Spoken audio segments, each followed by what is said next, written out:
Hey, welcome back, everybody. It's time once again for another episode of WVU Marketing Communications Today. Brought to you by the good folks at West Virginia University's Marketing Communications program, where they talk about MarComm strategies that'll help you inform, persuade, and inspire your audience. Cyndi, Greenglass, you look like you're in the middle of an old South magnolia tree backyard. Well, I've discovered the custom virtual backgrounds, Is that as have you. And I've decided, since I'm in a COVID quarantine and living in a bit of a bunker in Chicago, I thought I could put a bunker as my background, or I could pretend I'm someplace far more wonderful. So I'm being aspirational and wishing I was in Georgia or someplace. You look like pleasant. You should be sipping a mint julep under that big tree behind you there. Well, thank you, Paul. It's a beautiful day in Chicago. The sun is shining. And lovely to see you and chat with you again. Well, today's topic is one that perked my ears up. I'm going to sit back and have a cocktail and listen to this one, maybe a little early in the morning for a cocktail, but I am so excited about the title of today's show, How Podcasting Took Me from Marketer to CEO. Somebody did this. There's hope. Podcasting has a potential here. You're going to be rich and famous, Paul. Yeah, yes. Right. You know, podcasts have become hugely popular and extremely valuable for marketers. And we are very fortunate to have with us Lindsay, who is a CEO and co-founder of a company called Casted, Lindsay Tjepkema, the first and only marketing platform built around branded podcasts. This is a little intimidating, being that we're hosting a podcast. I'm sure afterwards, Lindsay will have tons of recommendations for us. We're going to be on our toes today here. We will. With more than 15 years of experience in B2B marketing, including running her own consultancy agency, she's really a dynamic leader who's had tremendous success building and growing marketing teams on a global level and a local level. After launching a branded podcast for a global marketing company, she realized that her passion was for authentic conversations. And this led her to founding Casted, which helps marketers unlock the full potential of content, harnessing both content and the power of podcasting. And since then, the company has gained rapid traction amongst brands that wish to create greater connection with their audiences through authentic conversation. And this is exactly what we're doing here with West Virginia University and has been our journey, Paul, with you for the last 3 years in developing this series. Today, Casted can manage, activate, and measure podcasts from end to end, increase sales and alignment, and quantify the value and metrics that matter. And you know how much data matters to me. The KPIs behind it are always important for me. Welcome, Lindsay, to our podcast today. Oh my goodness. Thank you so much for that intro. I am so excited to be here. I'm a proud WVU IMC Master's Program alum. This is super exciting for me. It's a podcast about podcasting with WVU. So I'm very happy to be here. The stars are aligned, isn't it? That's right. That is right. When WVU shared with me that you had accepted the invitation for today. So thank you very much. Did I pronounce your name correctly, your last name? You did. I am very impressed. Yes, Lindsay Tjepkema. That is spot on.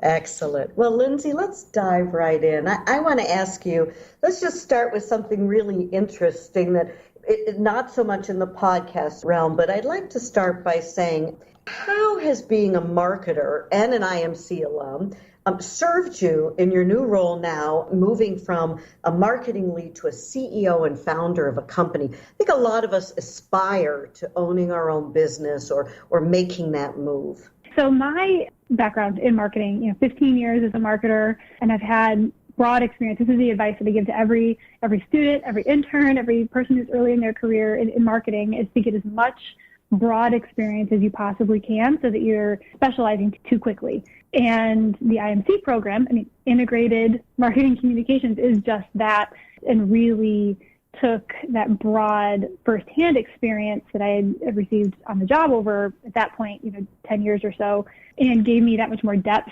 and academic depth to that broad base of experience that I'd received. So coming from leading marketing teams, specifically more on the brand and content side, building a business that is founded in marketing and is in something that I'm extremely passionate about, being in marketing, specifically content marketing and podcasting, because I still have that breadth and depth of experience that I gained from the IMC program and from years in marketing. And now I'm applying it to the head of the business and learning. That's another thing from the IMC program is constant learning, no matter where you are in your career. And that's what you do when you make a leap like this. Yeah, it's been very helpful. That's great. I understand that you recently received or raised $2.5 million of seed money in a round of funding. What's that process like in raising venture capital? I understand that that's kind of an intense, intimidating group. Okay, so going back to your last question, I think this is one area that a background in marketing served me and continues to, because I'm certainly not done. So served me well is that, you're constantly the face of the company. You're presenting the company. You are quite literally going out and saying, hey, you should invest in what we're doing. You should believe in what we're doing just as much as I do. And as both a leader with a marketing background, understanding the importance of telling the storytelling. I mean, it's a big part of the IMC program. Storytelling, brand from a very, very early stage. Yes, it's about product. Yes, it's about customers. Yes, it's about all these things. But the common thread of all of that is the story that the brand tells each and every minute. And so, yeah, it absolutely is. It's very intense. It's very rapid fire, and it's a constant, again, learning. So you go out and you pitch, you take away what you can, and you improve at the next pitch, which might even be later that afternoon. I think in raising the seed round, I spoke to nearly 100 different pitches, and you learn and you grow, and you evolve pitch and essentially the brand that you're representing along the way. So I think that marketers have an advantage in that aspect. Based on that, that's a great segue into how marketers are very compelling in our conversations and in our pitch. So let me jump into podcasting, the topic of today. With your experience and your point of view, would you help us understand, where do you see podcasts fitting into a brand's overall marketing strategy, B2B or B2C? Very interested in hearing your point of view. Absolutely. Where it should be is not always in every company where it currently is. We're at the beginning of a wave, and I really think the next generation of what content marketing looks like. And so I think really the next generation is saying, okay, go have a great conversation, like what we're doing today. We're having this authentic conversation, capture that conversation, record it. Yes, turn it into a show, turn it into a podcast. If you have video, turn it into a video episode, share it, right? But that's one. How can you leverage that conversation? How can you harness the voice of that expert, the perspective of that individual who knows that subject matter better than anybody else, and harness it and use it across multiple other marketing channels? How can you, tactically speaking, not stop at publishing a podcast, right? So publish that podcast, and then how can you pull other content from it? How can you get into it and pull blog posts and social media content and email content and keynote and breakout session content from the lips of those experts? And so that's where we see the shift going. That's certainly what Casted exists to do, is to say, put those conversations at the center of your brand strategy. Really, some of the most innovative companies are already beginning to do that by really building out their content realm for their brand around those conversations. So just so I understand that, we're doing a podcast like we do today, and it's audio only. And out of this conversation, we've developed content, and that content will go on my website. WVU puts on their website. We social share it with the link. It goes into an archive. Beyond that, what other techniques or ways can you leverage audio content? I'm glad you asked. This is absolutely where Casted exists. This is what happens in the platform, but it's an approach. It's a methodology. What you just explained is step one, right? So create a show, publish it, share that show. But what if you perhaps had a transcript of that episode that was easily available, not only to to you as the host, but also to other members of the team. I'm sure that a university is a great example of this because there are lots of different departments that could all benefit from accessing that content. Let's say you have this transcript, and what if the copywriters could get into it and say, okay, that's an opportunity for a blog post. And, down here a little bit later, that's another opportunity for a blog post, and really pull that out, expand upon it in written content, right? So that's one opportunity. Now you have audio content, you have some written content. Then let's say the social media team gets into it and says, I want to pull some clips from that. And I want to use those clips on social media to create some audiograms and share little bits and pieces of that conversation on the social platform so that people will not only listen and engage there, but click through and then hopefully consume the rest of my episode or more of the related content. How can you take excerpts from this conversation and use it in email to make those emails more compelling and more interesting? How can you use it on your web pages to embed parts of this conversation into another experience that someone might have on your website where you own your audience? So it really is taking this conversation and laying out all the different channels that you're already using and saying, what would I need to do to harness this conversation across other channels? What can I do to make that happen? It sounds to me like this brings together functional individuals throughout the marketing organization to come together for a strategy here, right? This would be part of a formal content strategy, and you'd have your social media team, and you'd have even your brand and your awareness, and everybody sits down and says, how does that content flow across all these different channels so that it's one voice, one message? Yeah, and I think, there's lots of different ways to do that. That is one way, one beautifully orchestrated way. There's also the much faster moving version of that when there's not always the luxury of being able to say, okay, let's get everybody together and plan out how we're going to do this. So I work in SaaS and software as a service and tech where things are moving very quickly all the time. And so what often happens specifically with our customers using the Casted platform is saying, okay, so you and I have this, quite literally, you and I have this conversation. And you as the host say, okay, I'm done. I'm the host. I'm going to move on to the next thing. But then another team comes in behind you and, yes, produces the show and publishes it.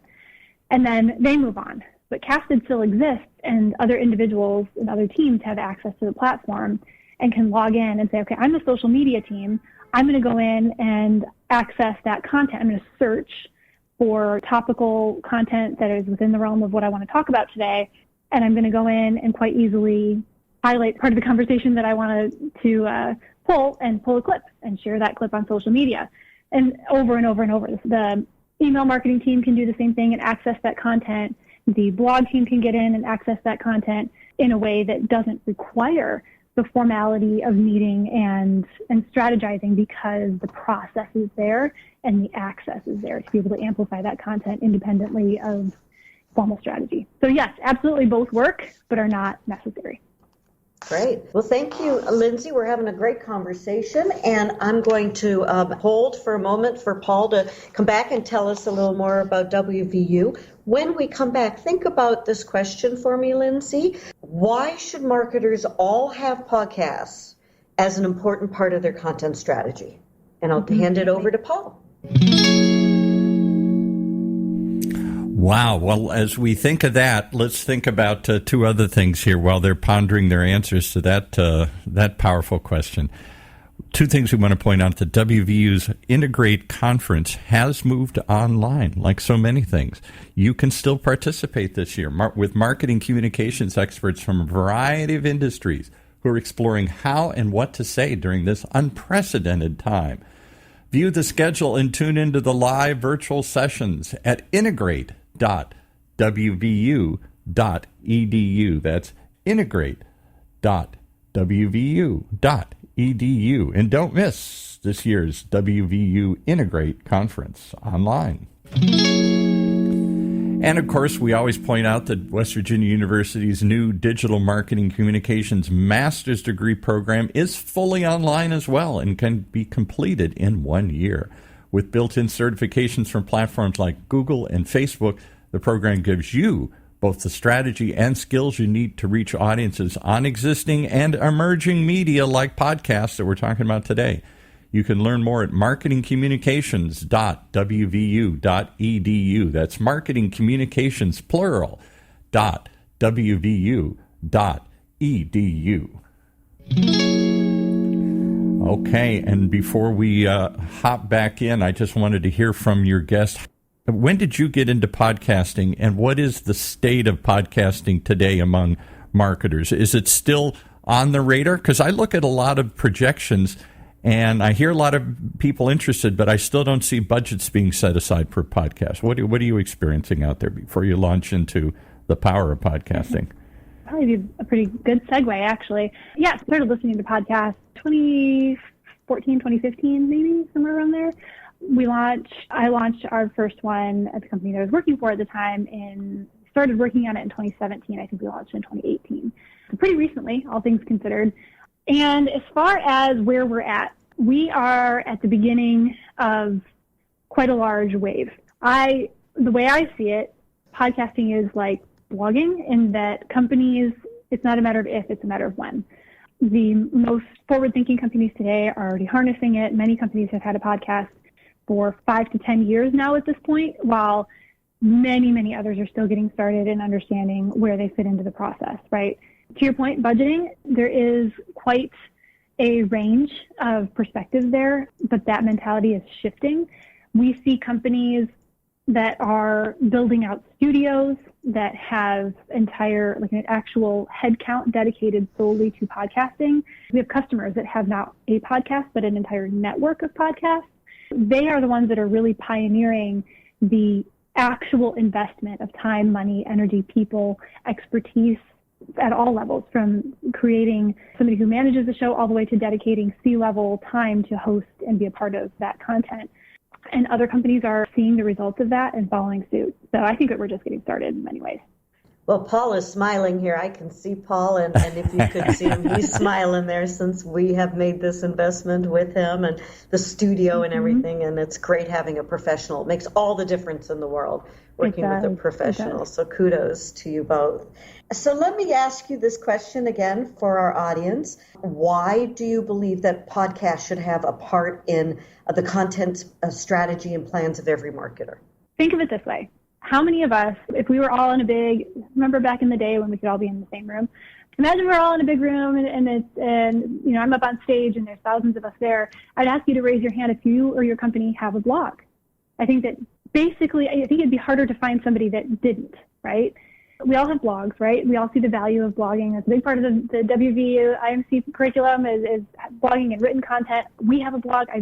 Blogs are very, very powerful. That said, there are more than 600 million blogs today. 600 million. Yet all of us as brands and as brand marketers are no longer debating the value of blogging. It's just a matter of creating great content that has value and serves the brand and serves the customer and serves the audience, right? Compare that, 600 million blogs. There are about 1 million podcasts. 600 million blogs, 1 million podcasts.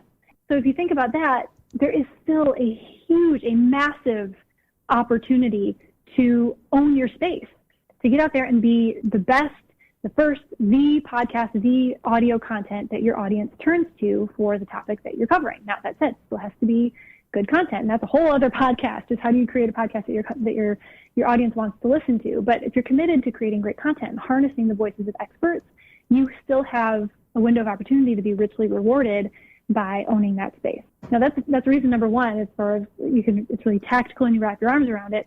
The other one is what we're doing right here. We're having an authentic conversation. Those that are listening could be doing anything else. Might be driving, might be mowing the lawn, might be doing the dishes or eating lunch.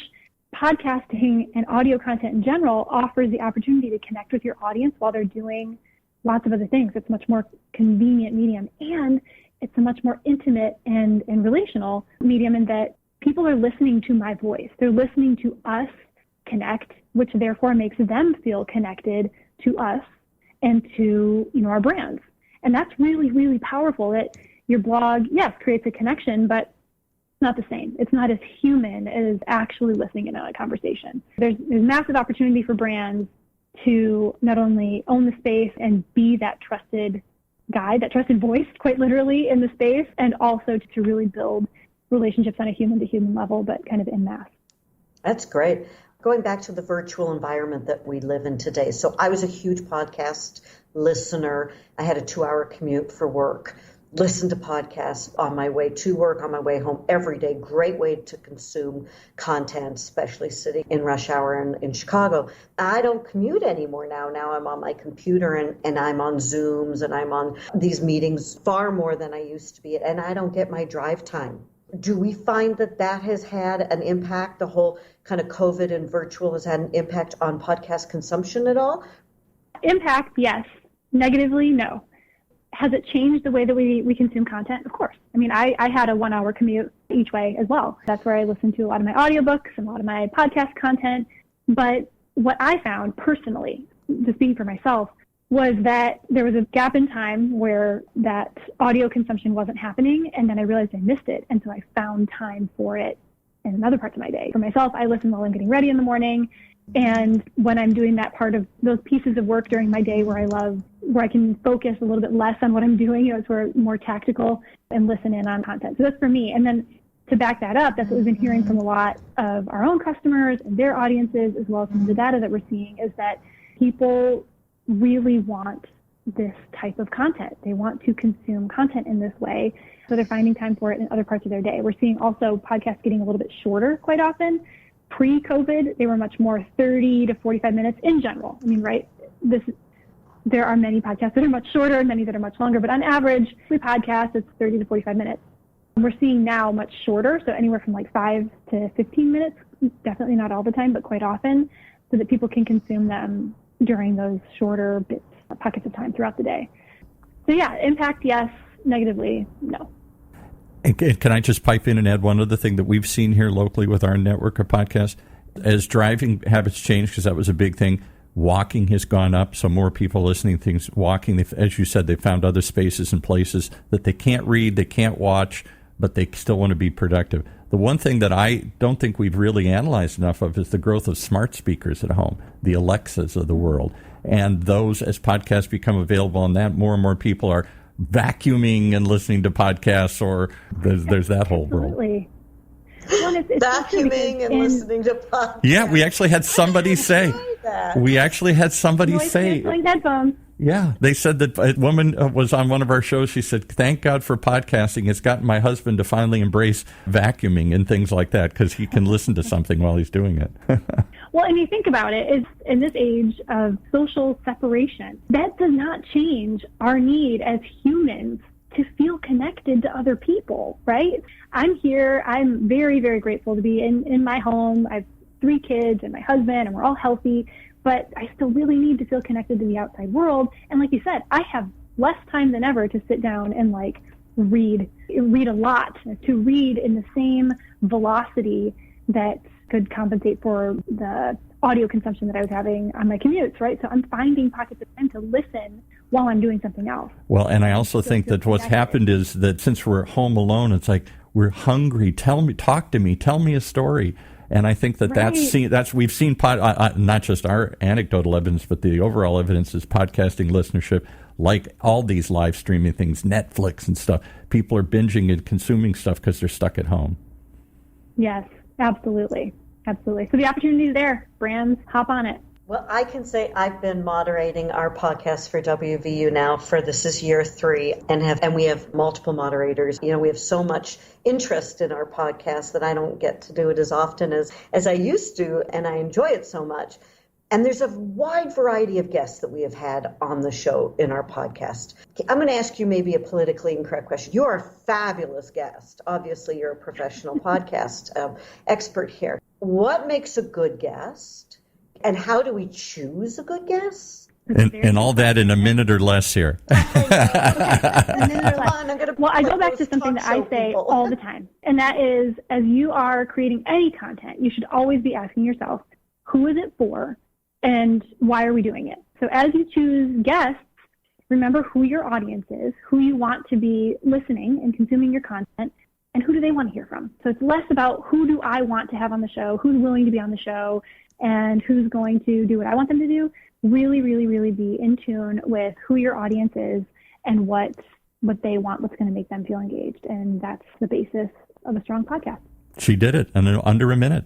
There we go. What a pro. Lindsay, it's been a real pleasure having you join us today. And also thank you for all your insights. Great hearing from a fellow alum of WVU, the IMC program, and we hope that you and all of our listeners will have a wonderful rest of your day. Paul, you do as well, and I'll send it back to you. You've been listening to WVU Marketing Communications Today, brought to you live from West Virginia University, a weekly program that sits at the intersection of data-driven decision-making and marketing practice, only on the Funnel Radio Network, for at-work listeners like you.